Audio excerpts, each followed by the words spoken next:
Good afternoon children, कैसे हैं आप सब लोग। तो मैं हूं आपकी दोस्त ममता परमार और आज मैं फिर आपके लिए एक नया टॉपिक लेके आई हूं, that is robotics the future of tomorrow. और आज के हमारे गेस्ट हैं doctor Raman Rajan and doctor Nalin Somani, जो कि DIT यूनिवर्सिटी से हैं। तो मैं सर से रिक्वेस्ट करूंगी इस टॉपिक में डिस्कशन के लिए। प्लीज सर आप बोलिए। Good afternoon, everybody. Good afternoon. So, myself, Rajan from DIT Dehradun. आज हम लोग एक बहुत ही इम्पोर्टेंट टॉपिक पे डिस्कशन करेंगे। मैं आपको बताऊंगा रोबोटिक्स के बारे में, कैसे आज के ज़माने में जो साइंस में तरक्की हो रही है उसमें नए पैगाम आ रहे हैं और हमारे चैलेंजेस बहुत बढ़ते जा रहे हैं। तो जो नई इंडस्ट्रीज हमारे देश में लग रही हैं और जो टेक्नोलॉजी में प्रगति हो रही है उसके पीछे क्या फॉर्मूला है, आज हम लोग डिस्कस करेंगे। जिसके लिए हमने एक टॉपिक चूज किया है रोबोटिक्स, जिसमें कि सबसे बड़ा जो हमारा एप्लीकेशन है वो है ऑटोमेशन। सो ऑटोमेशन मतलब स्वचालन। सब कुछ ऑटोमेटिक आजकल होता जा रहा है, ऑनलाइन होता जा रहा है। तो इसी परिप्रेक्ष्य में मैं आज आपको थोड़ा सा इंट्रोडक्शन दूंगा। आज जो मैं प्रेजेंटेशन आपको देने जा रहा हूं उसमें मुख्यतः ये कंटेंट्स हैं: introduction about mechanical engineering, industrial automation, industrial robotics और इंडस्ट्री 4.0। जैसे कि आप देख पा रहे हैं, आज के युग में जो अभियांत्रिकी का अभियान है उसमें जो नई चीज़ों का समावेश हो रहा है। पुराने ज़माने में हमारे पास जो पुरानी फैक्ट्रियां होती थी जिसमें कि प्रोडक्शन का एक टेक्नोलॉजी हुआ करती थी, आज अगर आप इस चित्र को देखेंगे तो कई चीज़ों का समावेश शुरू हो गया है, जिसमें कि आप देखेंगे कि जो हमारा रोबोटिक्स और मैकाट्रॉनिक्स है ये नए टेक्नोलॉजी इंडस्ट्रीज में आ रहे हैं और इलेक्ट्रिक व्हीकल का समागम हो गया है। हमारे देश में भी इलेक्ट्रिक व्हीकल्स शुरू हो गए हैं और इंडस्ट्रियल ऑटोमेशन शुरू हो रहा है, जिसमें कि रोबोट स्वचालित हैं और वो बहुत ही ज़्यादा सुगमता से और एफिशिएंसी से प्रोडक्शन का काम संभाल रहे हैं, जिससे कि मानव जो प्रयास हैं, जो आपका मैनुअल फंक्शंस हैं, वो धीरे धीरे हटते चले जा रहे हैं। जैसे कि आप देख रहे हैं, हमारे कॉमन लाइफ में, हमारी जिंदगी में कई सारे प्रोडक्ट्स फैक्ट्रियां बनाती हैं। तो हम ये देखेंगे कि दिन पर दिन हमारा कंजम्पशन बढ़ता जा रहा है, हमारी ज़रूरतें बढ़ती जा रही हैं और हमें कई लाखों की संख्या में ये प्रोडक्ट्स चाहिए, जो कि हमें बनाना एक चैलेंज है। जहां की हमारे देश में कुछ लाखों में गाड़ियां बनती थी, कुछ लाखों में चीजें बनती थी, अब हमें करोड़ों में चीजें चाहिए। तो ऐसी कौन सी टेक्नोलॉजी होगी जो हमें करोड़ों की संख्या में ये सारी चीजें बना के दे और बाजार में आए, ताकि लोगों की इच्छाएं, लोगों की जरूरतें पूरी हों। और इन चीजों में गुणवत्ता भी होनी बहुत जरूरी है, एक्यूरेसी होनी जरूरी है, ये दिखने में सुंदर होने चाहिए, एफिशिएंट होने चाहिए, रिलायबल होने चाहिए और इनकी कीमत अगर हम अदा करें तो उसके बदले में हमें पूरी आउटपुट मिलनी चाहिए। नेक्स्ट, अगर हम फॉर एग्जांपल, ये स्क्रीन में आपको दिख रहा होगा हीरो मोटर कॉर्प हरिद्वार। ये हीरो मोटरसाइकिल जो हमारी सड़कों पे चल रही है, उस कंपनी का नाम है हीरो मोटर कॉर्प हरिद्वार। इनकी वेबसाइट में नीचे लिखा है कि वो कई हजारों की संख्या में एक दिन में मोटरसाइकिलें और वाहन बना सकते हैं, जिससे कि आम आदमी की जरूरतें पूरी होती हैं। तो अगर हम देखें कि अगर हमें एक दिन में हजारों गाड़ियां बनानी है तो ये कैसे पॉसिबल होगा। नेक्स्ट, तो सोचते हैं इसके बारे में कि क्या ऐसा कारण है। सबसे पहला कारण आप देख रहे हैं, सबसे नीचे लिखा है हाउ इट इज मेड। कहने का मतलब, कोई भी हमारी इंजीनियरिंग की वस्तु है, कोई भी हमारे यहाँ सामान जो फैक्ट्रियों में बनता है वो इंजीनियरिंग की मदद से बनता है, टेक्नोलॉजी की मदद से बनता है। और how is it made to accommodate our large population. कहने का मतलब, अगर हमारे देश में लगभग 1 अरब लोग जिनकी जरूरतें बढ़ती जा रही हैं और उनको अच्छे से अच्छा सामान चाहिए, मॉडर्न से मॉडर्न टेक्नोलॉजी का सामान चाहिए, जैसे कि मोबाइल हो गया, जैसे कि एक्टिवा हो गया, जैसे कि कंप्यूटर हो गया, बहुत सारी चीजों की जरूरतें बढ़ती जा रही हैं, तो इतनी सारी चीजें कैसे बना सकते हैं?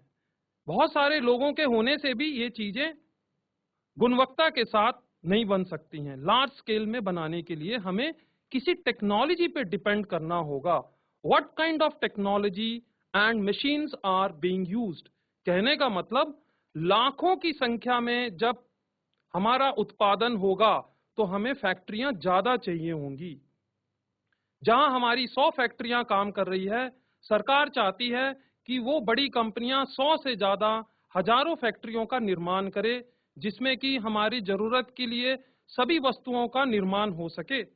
और उन वस्तुओं में दवाइयां भी हैं और मशीनरियां भी हैं, गाड़ियां भी हैं, सभी प्रकार के सामान हैं, एयर कंडीशन भी हैं, किताबें भी हैं, लैपटॉप भी हैं, पेन भी हैं। तो इन वस्तुओं को बनाने के लिए सिर्फ एक ही तरीका है, और वो है इंडस्ट्रियल ऑटोमेशन विद रोबोटिक्स। कहने का मतलब, स्वचालित मशीनें। स्वचालित मशीनों का मतलब है कि उसमें मानव का कोई योगदान नहीं होगा। इस टेक्नोलॉजी में सबसे ज्यादा जो फायदेमंद टेक्नोलॉजी है वो है रोबोटिक्स। एक वर्ड जो रोबोट है, यह वर्ड चेकोस्लोवाकिया की लैंग्वेज में, जो चेक लैंग्वेज है, वहां से आया है। और उस भाषा में रोबोट का मतलब होता है फोर्स्ड लेबर। और फोर्स्ड लेबर से धीरे धीरे ये जो हमारा रोबोट का प्रचलन शुरू हुआ, ये 1920 से शुरू हुआ, जिसमें कि एक मशीन को बार बार एक ही काम करने के लिए सिखाया गया। और जब भी उस मशीन को हम ऑन करते हैं, हम उसको कंप्यूटर से स्वचालित करते हैं, तो वो मशीन गुणवत्ता के साथ, बिना थके, सोचे समझे एक ही वस्तु का निर्माण कई हजारों की संख्या में, बिना किसी खराबी के, बिना किसी जिसे कहते हैं रॉ मटेरियल के वेस्ट से, वो चीजें प्राप्त हो सकती हैं। नेक्स्ट, जैसे कि एक रोबोट सिस्टम होता है, उसमें मुख्यतः क्या विशेषताएं होती हैं?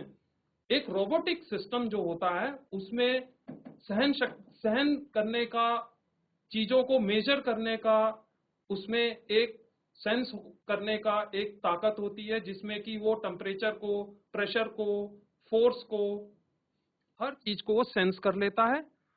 उस सेंस करने के बाद उन चीजों को वो नापता है, अपने प्रोग्राम में उसको एनालाइज करता है, और वो कमांड्स लेता है प्रोग्राम से, कंप्यूटर प्रोग्राम से, और फिर वो कार्य करने के लिए स्वचालित हो जाता है। तो उसको जो हम कमांड देंगे, उसको जो हम कहेंगे, वो वही करेगा। अगर हम इस चित्र को देखें तो इसमें हमें ये पता चलता है कि पिछले 20-30 सालों में विभिन्न प्रकार के रोबोट्स का इजाद हुआ है, और कई सारे डोमेन्स में, कई सारे एप्लीकेशंस में रोबोट्स की डेवलपमेंट हुआ है, जिसमें कि मोबाइल रोबोटिक्स आता है, वेल्डिंग होती है, वेल्डिंग रोबोटिक्स आता है, ह्यूमनॉइड्स आते हैं, ह्यूमन रोबोट्स आते हैं, और इंडस्ट्रियल रोबोट्स आते हैं। ये रोबोट्स ज्यादातर स्वचालित होते हैं, और इनका जो बेसिस होता है वो मैकेनिकल इंजीनियरिंग होता है। मैकेनिकल इंजीनियरिंग यानी कि मैकेनिकल अभियांत्रिकी में हम इलेक्ट्रॉनिक्स को और मशीन्स के विज्ञान को समावेश करके रोबोटिक्स को बनाना, रोबोट को बनाना, रोबोट को चलाना, ताकि वो स्वचालित रहे और कई संख्या में चीजों का उत्पाद करे, जिससे कि हमारे एरर्स कम हो, डिफेक्ट्स कम हो, और जो भी हम प्रोडक्शन कर रहे हैं, जो भी प्रोडक्ट्स बना रहे हैं, वो सुंदर हो दिखने में, और उसमें कोई त्रुटि ना हो, कोई एरर ना हो। तो इसके लिए हम प्रयास करते हैं। इसके लिए इंजीनियरिंग के कोर्सेज होते हैं, जिसमें कि विद्यार्थी बेसिक साइंसेज, मैथमेटिक्स और मैकेनिकल इंजीनियरिंग के बारे में सीखता है, और फिर लैब्स में हम लोग काम करते हैं। जैसा कि आप चित्र में देख सकते हैं कि सामने हमारे पास एक वेल्डिंग रोबोट है जो हमारे कैंपस में है, जिसमें हम ट्रेनिंग करवाते हैं बच्चों की, ताकि वो इंडस्ट्री में जो इंडस्ट्रियल रोबोट्स काम कर रहे हैं उनके बारे में सीख सकें और अपना करियर बना सकें। नेक्स्ट, ये ह्यूमनॉइड रोबोट्स हैं, ये स्वचालित हैं, ये सोच भी सकते हैं और ये सोचने के परिप्रेक्ष्य में अपना कार्य कर सकते हैं। इन ह्यूमनॉइड्स रोबोट्स के पास सबसे ज्यादा जो अच्छी बात है वो लगभग ह्यूमंस की तरह ये सोचते हैं। जैसे कि आप चित्र में देख सकते हैं, आपके राइट साइड में सोफिया है। इस ह्यूमनॉइड रोबोट का नाम है सोफिया, जो कि लगभग मानव की तरह बिहेव करती है और ये सोच भी सकती है, कार्य भी कर सकती है। आज के परिप्रेक्ष्य में जितनी भी वेस्टर्न कंट्रीज हैं वहां ज्यादातर रोबोटिक्स से काम हो रहा है, जो कि धीरे धीरे ह्यूमंस को रिप्लेस कर रहा है। और यही हमारा ऑटोमेशन का एक सिद्धांत है, स्वचालित चीजों का सिद्धांत है कि हमें ऐसी मशीनें बनानी है जो कि प्रोग्रामेबल हो और लॉजिकली वो काम करें और सेफ्टी भी रखें। नेक्स्ट, ये देखिए रोबोट का जो एप्लीकेशन है वो जगह जगह हो रहा है। आपने रिसेंटली अभी देखा चंद्रयान, जो भारत सरकार ने प्रोग्राम बनाया और चंद्रमा पे जो हमारा चंद्रयान गया वो पूरा स्वचालित है, वो पूरा प्रोग्रामेबल है। हाँ, यहाँ से कमांड भेजा जाता है और जैसे ही कमांड भेजा जाता है उसके अनुसार वो रोबोट वहां पे अपना कार्य करता है, सैंपल्स कलेक्ट करता है, उसको एनालाइज करता है और उसके रिजल्ट्स को यहाँ लेबोरेटरी में भेजता है, जिससे कि हमें पता चलता है कि जो चंद्रमा में मिट्टी है, जो चंद्रमा में खनिज है, उनके बारे में हमें पता चला। कहने का मतलब जहां जोखिम है, नेक्स्ट, जहां जोखिम है वहां हम रोबोट को लगा सकते हैं। हमें एंटरटेनमेंट के लिए भी रोबोट्स को लगा सकते हैं, सफाई के लिए रोबोट्स को लगा सकते हैं और कई सारे एप्लीकेशंस जो हैं वो रोबोट्स को लगाने का सिद्धांत है। Dangerous, dirty, difficult and dull, so these are the 4 pillars of automation where we can show that हमारे जो रोबोटिक्स और ऑटोमेशन के सिद्धांत हैं वो धीरे धीरे हमारी नई फैक्ट्रियों को निजात दे रहे हैं। Next, so laws of robotics अगर मैं कहूंगा, वो पहला सिद्धांत है कि not to injure a human being, किसी व्यक्ति को कोई चोट नहीं आनी चाहिए। दूसरा सिद्धांत वो ये कहता है कि हर रोबोट को ह्यूमंस का ऑर्डर मानना है। तीसरा सिद्धांत ये कहता है कि रोबोट को अपनी प्रोटेक्शन में रहना है और अपने प्रोटेक्शन में रहते हुए वो पहले 2 सिद्धांतों को फॉलो करे और अपने प्रोटेक्शन को निर्धारित करे। इंडस्ट्री 4.0 ये नया युग है। अगर हम इंडस्ट्रियल रिवॉल्यूशन की बात करते हैं तो उसमें पहला रिवॉल्यूशन था जब स्टीम इंजन बना, दूसरा रिवॉल्यूशन आया जब इलेक्ट्रिसिटी मोटर्स का इजाद हुआ, तीसरा रिवॉल्यूशन जो आया वो लगभग आज से 20 साल पहले आया जब हमारे रोबोट इंडस्ट्री में उतर गए। अब जो लेटेस्ट इंडस्ट्रियल रिवॉल्यूशन आ रहा है बच्चों, ये रिवॉल्यूशन, इसका नाम है इंडस्ट्री 4.0, इंडस्ट्री 4.0, इंडस्ट्री 4.0। याद रखिएगा, ये नया रिवॉल्यूशन आया है। सारी इंडस्ट्रीज अब इस टेक्नोलॉजी को अडॉप्ट कर रही हैं। मोदी जी ने भी इस चीज पे काफी जोर दिया है कि हमारी गुणवत्ता इतनी अच्छी हो ताकि हमारे प्रोडक्ट्स, हमारी मशीन्स विदेशों में हम एक्सपोर्ट कर सकें। और ये हमारे लिए चैलेंज है। हम इस चैलेंज को तब तक हम पूरा नहीं कर पाएंगे जब तक चीजों में गुणवत्ता को हम इम्प्रूव नहीं कर पाएंगे और विदेशों के बाजारों में हमारी चीजें बिकनी चाहिए।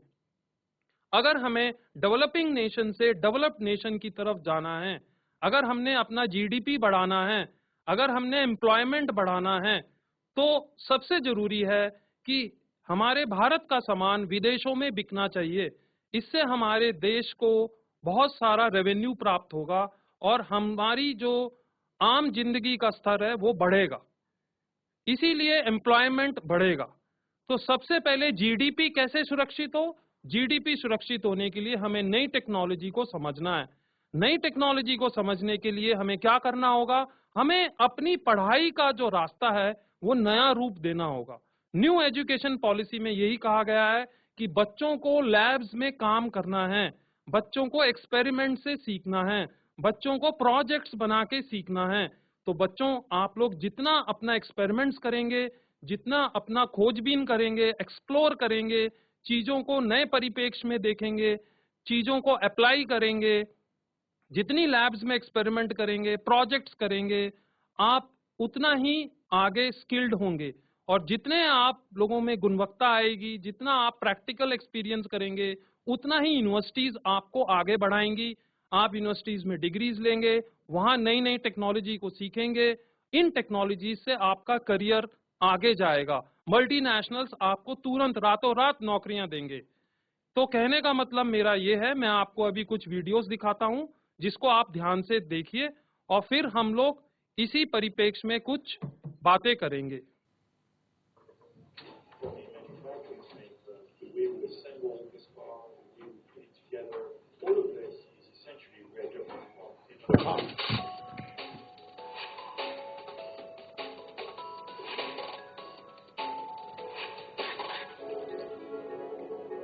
The Model S process stage it all starts with raw material.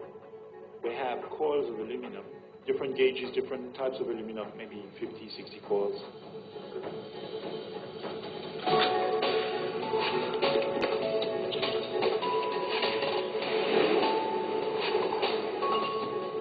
We start the process by uncoiling the coils in a special machine we call blanking machine that allows to flatten the metal first and then cut it into flat pieces. We call them blanks.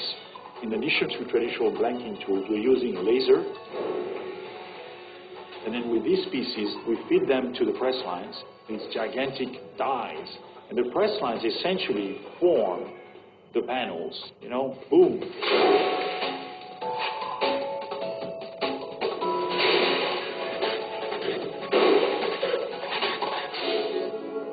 We are getting all of the parts necessary to make the body of the vehicle out of those gigantic machines. And then all of these parts, as they are finished, so to speak, are brought to the body shop. The role of the body center is to take all the stamping panels that we make and we bring all that together in one central location. And that's where we actually put the Model S together. We'll start and we do an underbody, which is the main floor system of the car. And then from there, we'll move to body sides. That's the internal reinforcement as well as the outer skin. And inside the framing area, we take the body sides, the underbody, and the front end of the car, and we actually marriage it all together. One of the most unique things about this body center is we actually have 5 different overall joining methods for the body shell. We use adhesive, we use self-piercing rivets, we have cold metal transfer, conventional resistance welding, as well as a new Delta Spot welding system. When a body leaves the body center, it's actually a full, completed body shell ready to be prepped and painted. We have a gigantic robot that takes the body and put it into a conveyor. It is conveyed to the paint shop. You have multiple pre-treatment, primer, base coat, clear coat. All of this is supplied with robots that have a special ability to paint in a very clean environment. You get a beautiful painted body that's coming to General Assembly, where we have these super elegant robots we call smart cart, where every card is essentially moving through the factory by itself. It follows a magnetic strip, and essentially the card is being assembled from inside out.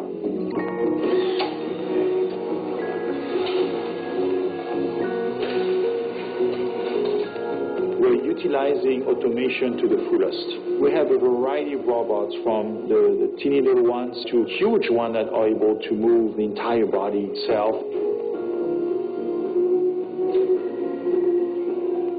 One of the robots that I'm always very impressed to look at is the one that puts the seats inside the Model S.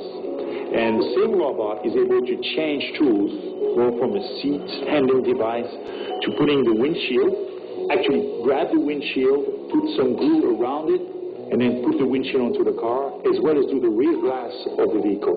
So talk about versatility here. We have most everything we need right here in-house. We do the majority of our stamping panels ourselves.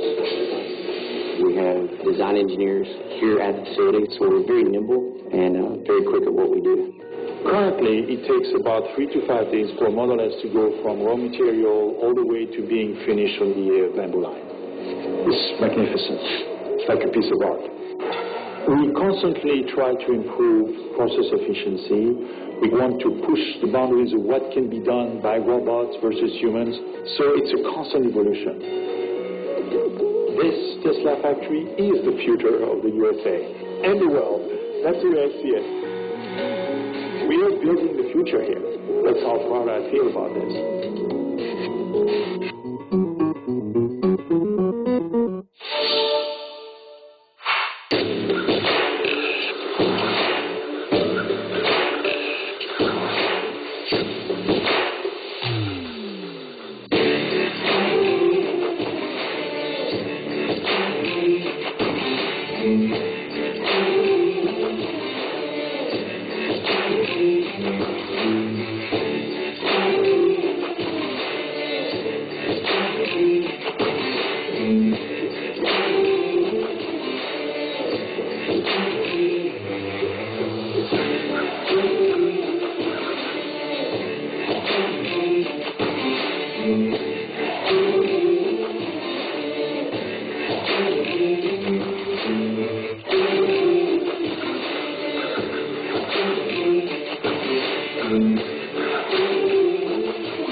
तो students, आपने देखा कैसे robot work करता है, क्या उसके principles हैं, क्या उसकी इम्पोर्टेंस है ह्यूमन लाइफ में, है ना। आपने देखा वीडियो में, आपने देखा होगा कि रोबोट ने कैसे फाइनली एक कार डिजाइन की, कैसे फाइनली एक कार बनी है।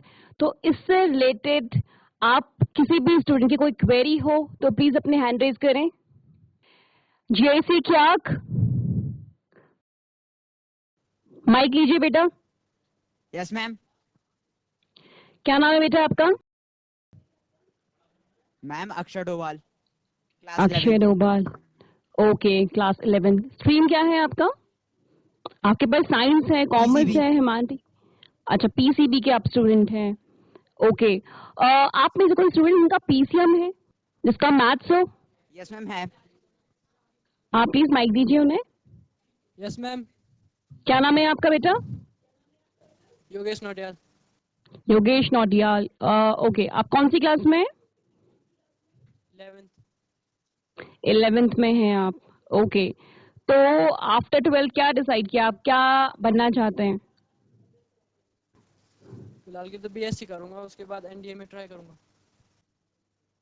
ओके, आप बीएससी करेंगे देन एनडीए, ओके। आपको कार अच्छी लगती है? आपको कोई इंटरेस्ट है कैसे कार डिजाइन होती है? कार से ज्यादा बाइक अच्छी लगती है। ओके, बाइक अच्छी लगती है आपको। तो आपको पता है ये कौन डिजाइन करते हैं? ओके, हाँ, इंजीनियर डिजाइन करते हैं। और कौन से उनका स्पेशलाइजेशन क्या होता है? कौन से इंजीनियर डिजाइन करते हैं इसे? Mechanical engineer. वेरी गुड, आपको पता है इसका? हाँ, मैकेनिकल इंजीनियर इसको डिजाइन करते हैं, राइट। ऐसे जैसे आपने वीडियो में देखा, जैसे कार डिजाइन किया था, वो रोबोटिक्स की हेल्प से फाइनली ह्यूमन ही इसे डिजाइन करते हैं और मैकेनिकल इंजीनियर ही इसे डिजाइन करते हैं, राइट। और ये जो मैकेनिकल इंजीनियर होता है आपका, ये 4 years का प्रोग्राम होता है, ठीक है। और DIT यूनिवर्सिटी में भी हम लोग ये कोर्स रन कर रहे हैं और इसमें बीटेक मैकेनिकल में हम लोग 2 स्पेशलाइजेशन ऑफर कर रहे हैं, automobile engineering and robotics and automation engineering. Okay. और इसका जो एलिजिबिलिटी होता है उसमें आपका 50% होना चाहिए 10th में और 12th में। ओके।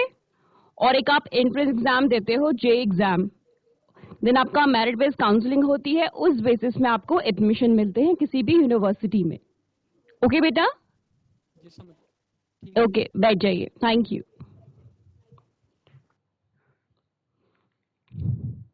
किसी और बच्चे की कोई क्वेरी है तो प्लीज अपने हैंड रेज करें।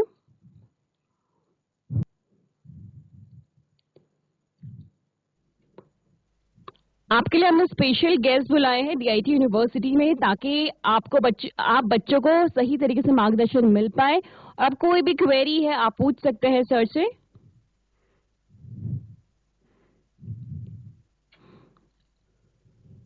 बेटा माइक लीजिए। क्या नाम है बेटा आपका? एक मिनट रुकिए। हाँ अभी बोलिए माइक से। Ma'am Manish. Manish, very good. Manish, आपकी कोई क्वेरी है तो आप प्लीज पूछिए। मैम इस जो आपने अभी दिखाया तो इससे मतलब कि हमें क्या करना चाहिए, मतलब कि मैथ लेके ऐसे क्या स्कोप क्या होगा इससे? ओके, क्या स्कोप होगा?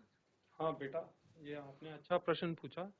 सबसे पहले इंजीनियरिंग कोर्सेज के लिए जो हमारे 10th के बाद जो आगे क्लासेस का प्लानिंग होता है उसमें 11th और 12th में PCM ग्रुप होना जरूरी है, और इंजीनियरिंग के लिए PCM ग्रुप होना जरूरी है। उसमें आपके फिजिक्स, केमिस्ट्री, मैथ्स और इंग्लिश के नंबर अच्छे होने चाहिए। दूसरा, 12th के बाद आप JEE जॉइंट एंट्रेंस एग्जाम दे सकते हैं, जिसमें IIT के लिए एंट्रेंस होता है। तो JEE में अगर अच्छे नंबर आते हैं, अच्छी रैंक आती है, तो स्कॉलरशिप्स भी मिलती है। मैकेनिकल इंजीनियरिंग एक ऐसा फील्ड है, अभियांत्रिका का ऐसा फील्ड है जिसमें कि आप मशीनों के बारे में अध्ययन करते हैं, और उसमें बेसिक सब्जेक्ट्स हैं जैसे साइंसेज हैं, फिजिक्स हैं, मैथमेटिक्स हैं। उसके बाद मैकेनिकल इंजीनियरिंग में थर्मोडायनेमिक्स है, थ्योरी ऑफ मशीन्स हैं। तो PCM के छात्र इसके लिए अप्लाई कर सकते हैं अगर उनके PCME में अच्छे नंबर हैं, जैसे कि 80%, 90%। इसमें बच्चों को सभी प्रकार की सुविधाएं दी जाती हैं, जिसमें कि स्कॉलरशिप भी है। और इंजीनियरिंग के जो ग्रेजुएट कोर्सेज होते हैं, जिसको आप कहते हैं BTech या BE, तो BTech जो डिग्री है वो 4 साल की होती है, जिसमें कि 8 सेमेस्टर होते हैं। 8 सेमेस्टर में से जो पहले 2 साल होते हैं उसमें 4 सेमेस्टर में आपके कोर सब्जेक्ट्स होते हैं, जो जरूरी कहते हैं, जो जरूरी साइंस बेस्ड सब्जेक्ट होते हैं। उसके बाद जो अगले 2 साल होते हैं, 3rd ईयर और 4th ईयर, उसमें फिर 4 सेमेस्टर होते हैं। एक सेमेस्टर लगभग 6 महीने का होता है। और BTech प्रोग्राम में लगभग आपके 8 सेमेस्टर होते हैं, जिसमें कि जो आखिरी सेमेस्टर होता है वो आपका इंडस्ट्रियल ट्रेनिंग के लिए होता है। BTech में जब हम एडमिशन लेते हैं इलेक्ट्रिकल, मैकेनिकल, सिविल, तो उसमें स्पेशलाइजेशंस होती हैं। स्पेशलाइजेशन का मतलब है जो आज की टेक्नोलॉजी है, आज का जो परिप्रेक्ष्य है, उसमें कई चीज़ें हमारी जो हैं वो सोफिस्टिकेटेड है, नई टेक्नोलॉजी आ गई है, जिसमें कि एक है आपकी रोबोटिक्स। तो ऑटोमेशन और रोबोटिक्स भी एक स्पेशलाइजेशन है, जिसमें कि आप 6ठे, 7वें और 8वें सेमेस्टर में उन सब्जेक्ट्स का अध्ययन करते हैं, उन एक्सपेरिमेंट्स को और उन लैब्स को आप अध्ययन करते हैं, जिसमें कि आपको रोबोटिक्स के लिए तैयार किया जाता है। और हमारी यूनिवर्सिटी में तीसरे वर्ष में ही जो 6 सेमेस्टर खत्म होता है, उसके बाद जैसे ही आप 4th ईयर में एडमिशन लेते हैं, 4th ईयर में आप आते हैं, तो कंपनियां प्लेसमेंट के लिए आती हैं। वो कंपनियां बच्चों से इंटरव्यू करती हैं, उनका परीक्षण करती हैं, और जब पाया जाता है कि बच्चे को किसी फील्ड में बेसिक नॉलेज में परिपूर्णता है और उसने स्किल्स हासिल कर लिए हैं जो कि बहुत ज़रूरी हैं, तो उनका फिर चयन होता है। और आपका वहीं से अपना प्रोफेशनल करियर शुरुआत होती है, जिसमें कि पैकेजेस की कोई लिमिट नहीं है। बहुत अच्छे अच्छे पैकेजेस मिलते हैं, बहुत अच्छी पेमेंट्स होती हैं, और इसमें जो मल्टीनेशनल्स हैं वो आपको नौकरियां देती हैं, सुविधाएं देती हैं, और आप बड़े शहरों में अपना करियर प्लान कर सकते हैं। तो इसमें हमारा ऑटोमोबाइल इंजीनियरिंग भी है, जिसमें कि आप देखते हैं कि आजकल नई नई गाड़ियों का प्रचलन शुरू हो गया है। टाटा है, हुंडई है, जो बड़ी बड़ी कंपनी है, अशोक लीलैंड है, होंडा है, ये हमारे कैंपस में आके रिक्रूटमेंट करते हैं, इंजीनियर्स का करियर भविष्य बनाते हैं। Thank you sir. और कुछ पूछना है बेटा? No sir. Thank you.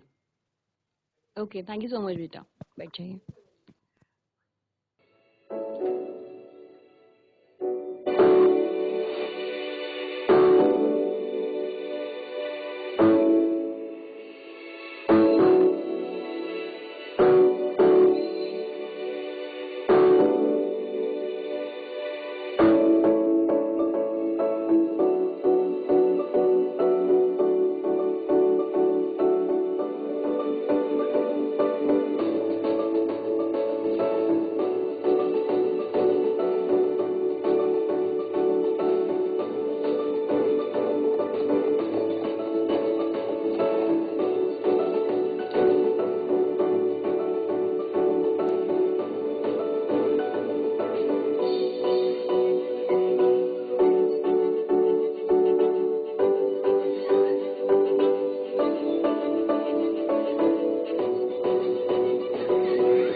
तो मैं उम्मीद करती हूँ आप सभी को हमारा आज का सेशन पसंद आया होगा। मिलते हैं नए सेशन के साथ। Okay, bye bye.